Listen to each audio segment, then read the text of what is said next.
Okay, students, let's start with a new topic, that is profit maximization versus wealth maximization. हमेशा students को थोड़ी सी confusion रहती है कि why the firm should not have the objective of profit maximization and why wealth maximization should be the objective. So हमेशा याद रखिए, किसी भी एक बिजनेस का, फर्म का, कंपनी का एक गोल होना चाहिए, that should be wealth maximization and not the profit maximization. Okay, so पहले हम ये समझते हैं कि प्रॉफिट मैक्सिमाइजेशन क्यों नहीं होना चाहिए एक ऑब्जेक्टिव किसी भी एक कंपनी का, किसी भी फर्म का। Okay, so what are the objections of profit maximization? Objections to profit maximization. देखिए, प्रॉफिट मैक्सिमाइजेशन जो है, it is an old concept. ठीक है, ओल्ड कॉन्सेप्ट क्यों है? ये 18th 19th सेंचुरी का कॉन्सेप्ट है। ऐसा क्यों? ऐसा इसलिए कि 18th 19th सेंचुरी में जो बिजनेसेस हुआ करते थे वो सेल्फ फाइनेंस्ड हुआ करते थे। ओके, सेकेंडली प्राइवेट प्रॉपर्टी थी, सिंगल ओनरशिप हुआ करती थी। ठीक है, अब जब सारी चीजें, सारी रिसोर्सेज एक ही बंदे की है, एक ही सिंगल पर्सन की है, तो वो चाहेगा कि ज्यादा से ज्यादा मैं प्रॉफिट कमाऊं। ठीक है, वो चाहेगा कि प्रॉफिट में ज्यादा से ज्यादा अर्न करूं, उससे ही उसका डेवलपमेंट होगा, बिजनेस भी आगे बढ़ेगा और सारी चीजें होंगी। राइट, तो एक ये पुराना कॉन्सेप्ट है जिसमें प्रॉफिट मैक्सिमाइजेशन पर ज्यादा हम जोर डालते थे और प्रॉफिट मैक्सिमाइजेशन एक फर्म का गोल हुआ करता था। बट न्यू बिजनेस एनवायरनमेंट में क्या है? देखो, जो हमारा मॉडर्न बिजनेस एनवायरनमेंट है, बिजनेस और मैनेजमेंट दोनों अलग अलग चीजें हैं। ठीक है, इसका मतलब ओनरशिप और मैनेजमेंट में डिफरेंस है। जरूरी नहीं है कि जिसका बिजनेस है वो ही उसको मैनेज कर रहा है। फॉर एग्जाम्पल, शेयर होल्डर्स पैसा देते हैं, ठीक है, शेयर होल्डर्स फाइनेंस करते हैं, बट उसको रन कौन करता है? Professional professional management. Right, share holders हुए हमारे, साथ में डेट जो हम लेते हैं या फिर जो भी हमें उधार पैसा देते हैं, वो दोनों फाइनेंस करते हैं, ठीक है, बिजनेस को। बट उसको मैनेज कौन करता है? उसको मैनेज करता है प्रोफेशनल मैनेजमेंट। ठीक है, तो दोनों अलग अलग डिस्टिंक्शन है इन दोनों के बीच में, एक ही चीज नहीं है। राइट, शेयर होल्डर्स से हम पैसा लेते हैं, डेट से हम, लेंडर से हम पैसा ले रहे हैं, बट उसको मैनेज कौन कर रहा है? Professional management. सो दोनों चीजें अलग अलग है। राइट, उसके साथ साथ और भी बहुत सारे स्टेक होल्डर्स हैं बिजनेस में, डिफरेंट स्टेक होल्डर्स हैं, डिफरेंट स्टेक होल्डर्स हैं हमारे पास। फॉर एग्जाम्पल, कस्टमर्स हैं हमारे पास, बिजनेस के कुछ कस्टमर्स हैं, एम्प्लॉइज हैं, गवर्नमेंट है, साथ में एक सोसाइटी भी है जिसमें ये बिजनेस रन करता है। कस्टमर्स हमेशा चाहेंगे कि बेस्ट प्रोडक्ट मिले हमें, ठीक है, बेस्ट प्रोडक्ट मिलना चाहिए और प्राइस कम होना चाहिए प्रोडक्ट का। एम्प्लॉइज चाहेंगे कि हमें सैलरी ज्यादा मिले और बेनिफिट्स भी हमें ज्यादा मिले। ठीक है, गवर्नमेंट चाहेगी कि उसको टैक्स ज्यादा मिले और वेलफेयर हो सोसाइटी का। ठीक है, वेलफेयर ऑफ सोसाइटी हो। सोसाइटी चाहेगी कि इक्विटेबल डिस्ट्रीब्यूशन हो, इक्विटेबल डिस्ट्रीब्यूशन ऑफ वेल्थ हो। राइट, साथ में सोसाइटी ये भी चाहेगी कि पर्यावरण को, हमारे पॉल्यूशन कम रहे, ये सारी चीजें हो। तो किसी भी एक मैनेजर का काम जो होता है वो बहुत ही ज्यादा डिफिकल्ट हो जाता है। उसको एक स्ट्राइक करना पड़ेगा, स्ट्राइक अ बैलेंस। राइट, उसको एक स्ट्राइक अब बैलेंस करना पड़ेगा इसके बीच में, जितने भी हमारे स्टेक होल्डर्स हैं और जो फर्म है उनके इंटरेस्ट जो भी हैं, सबका अलग अलग इंटरेस्ट है, राइट। कोई कहता है कि प्रॉफिट, आप हमसे पैसा कम चार्ज करिए, कस्टमर्स कह रहे हैं, और प्रोडक्ट अच्छा दीजिए, ठीक है। ऐसे ही गवर्नमेंट कुछ और कह रही है, फर्म कुछ और कह रहा है। अगर फर्म का एक ही एम रहेगा कि प्रॉफिट को मैक्सिमाइज करना अगर फर्म का एम होगा, तो ये फर्म सरवाइव नहीं कर पाएगी, क्योंकि बहुत सारे लोगों के इसमें इंटरेस्ट है, राइट। अलग अलग पार्टी के अलग अलग इंटरेस्ट है। So in today's world profit maximization is regarded as unrealistic. एक तो ये अनरियलिस्टिक कहलाया जाएगा, साथ में वेरी डिफिकल्ट है एंड इनअप्रोप्रिएट है, ठीक है। ये तो इन जनरल हमने बात कर ली कि profit maximization, why should profit maximization not should not be a goal of any organization. Now let's come to the technical part. Technical part से भी क्यों प्रॉफिट मैक्सिमाइजेशन हमारा एक एम नहीं होना चाहिए, एक गोल नहीं होना चाहिए, ठीक है। इसके लिए आपको सबसे पहले समझना पड़ेगा कि प्रॉफिट मैक्सिमाइजेशन इज अ वेग कॉन्सेप्ट, इट इज वेग। अब वेग कैसे है? देखो, आप प्रॉफिट मैक्सिमाइजेशन की बात कर रहे हैं, तो आप कौन से प्रॉफिट की बात कर रहे हो, ठीक है। इट इज नॉट क्लियर कौन से प्रॉफिट की बात कर रहे हो। आप शॉर्ट टर्म की बात कर रहे हो या लॉन्ग टर्म की बात कर रहे हो, शॉर्ट टर्म और लॉन्ग टर्म, ठीक है। सेकंड, आप कौन से प्रॉफिट की बात कर रहे हो, प्रॉफिट बिफोर टैक्स और प्रॉफिट आफ्टर टैक्स, या फिर आप टोटल प्रॉफिट की बात कर रहे हैं, या फिर आप बात कर रहे हैं प्रॉफिट पर शेयर की,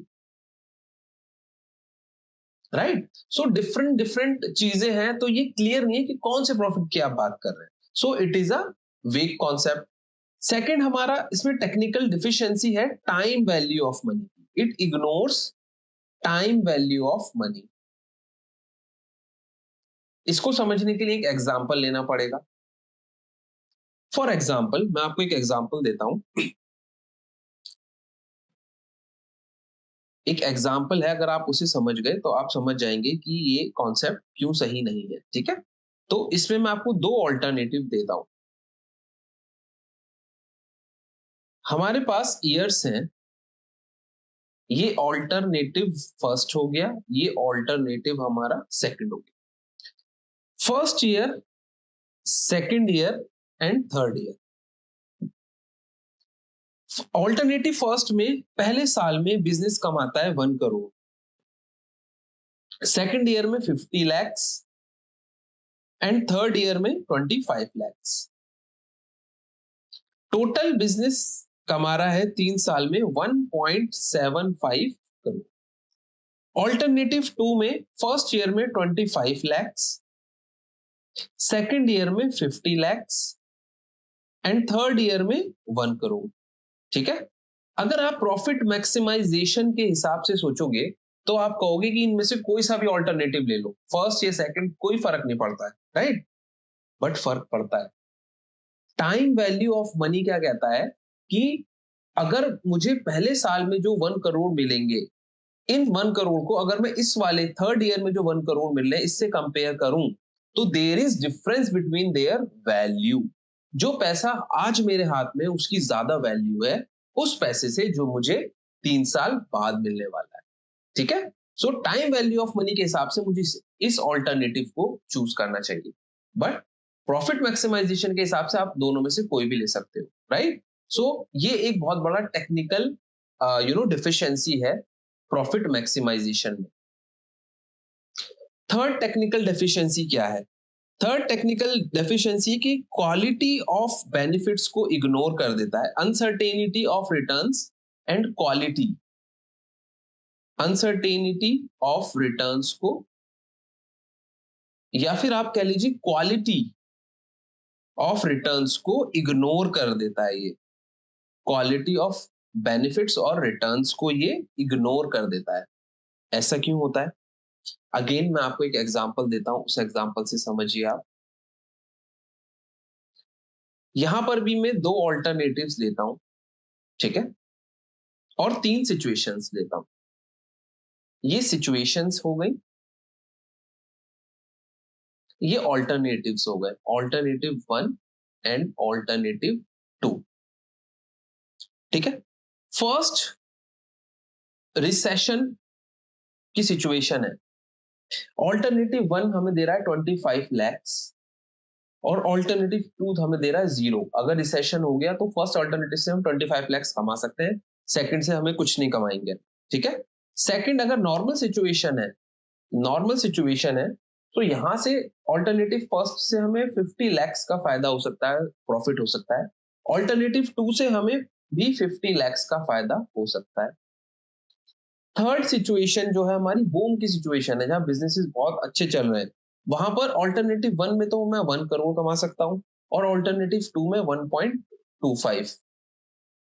ठीक है, इसका मतलब टोटल मैं कमा सकता हूं 1.75 करोड़ तीनों सिचुएशंस में, 1.75 करोड़। अब आप एक बात समझिए, इन दोनों में अगर मैं टाइम वैल्यू ऑफ मनी को इंक्लूड ना करूं या फिर मैं रिस्क को देखूं, तो रिस्क किसमें ज्यादा है? रिस्क इसमें ज्यादा। क्यों?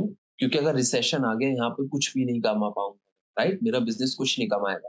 बट यहाँ पर मेरी फर्म को, मेरे बिजनेस को फिर भी 25 लैक्स का फायदा होगा। ठीक है, नॉर्मल में दोनों सेम है।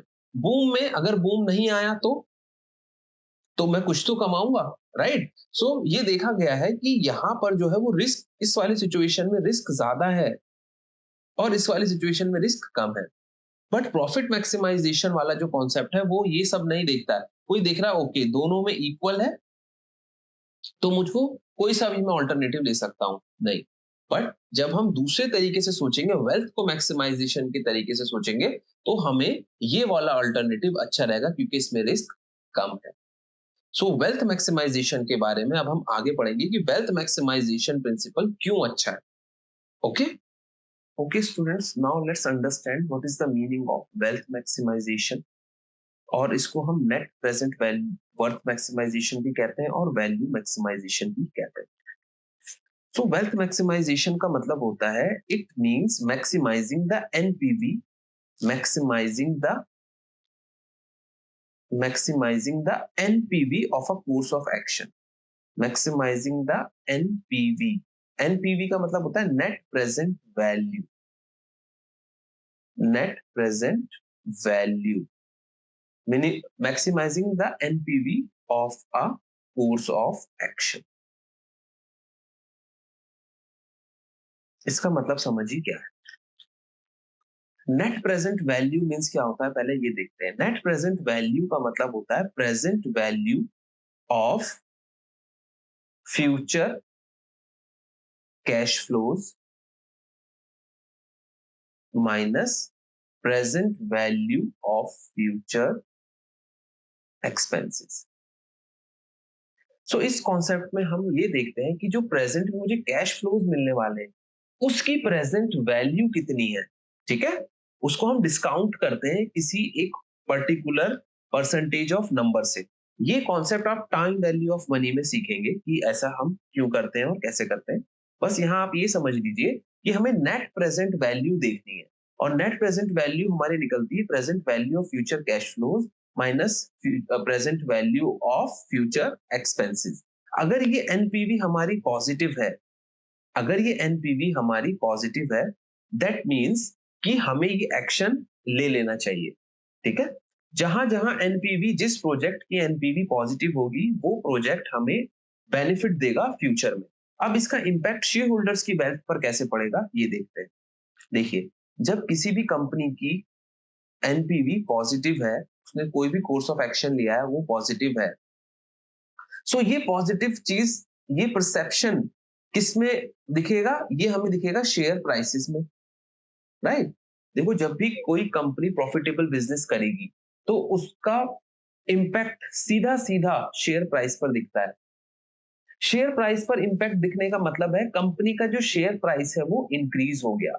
जब कंपनी का शेयर प्राइस इंक्रीज हो गया, दैट मींस जो शेयर होल्डर्स की वेल्थ भी बढ़ गई, राइट? शेयर होल्डर्स की वेल्थ भी इंक्रीज हो गई। सो नेट प्रेजेंट वैल्यू जब पॉजिटिव होता है तो वो शेयर प्राइस पर इंपैक्ट करता है, और शेयर प्राइस का इंपैक्ट का मतलब शेयर होल्डर्स की वेल्थ का बढ़ना। ठीक है, सो दैट मीन्स वेल्थ की मैक्सिमाइजेशन। अब इस कॉन्सेप्ट में देखिए, जो पुराना वाला जो हमारा प्रॉफिट मैक्सिमाइजेशन वाला कॉन्सेप्ट था, उसमें हमारी 3 लिमिटेशंस थी टेक्निकल। फर्स्ट उसकी लिमिटेशन थी कि वो वेग था, क्लियर नहीं था।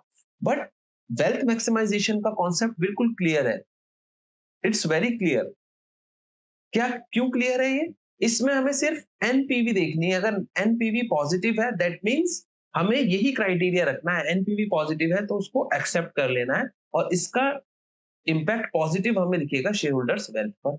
बी, जो हमारा प्रॉफिट मैक्सिमाइजेशन वाला कॉन्सेप्ट था, वो टाइम वैल्यू ऑफ मनी को इग्नोर करता था, मगर यहां पर टाइम वैल्यू ऑफ मनी को हम इंक्लूड करेंगे। राइट, जब हम एनपीवी कैलकुलेट करेंगे तो आपको पता चलेगा कि ये टाइम वैल्यू ऑफ मनी को भी कंसीडर करता है। एनपीवी की कैलकुलेशन में टाइम वैल्यू ऑफ मनी भी कंसीडर्ड होती है।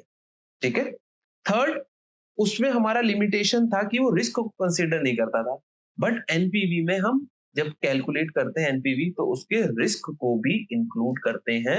उसी के हिसाब से हम एक डिस्काउंटिंग रेट रखते हैं।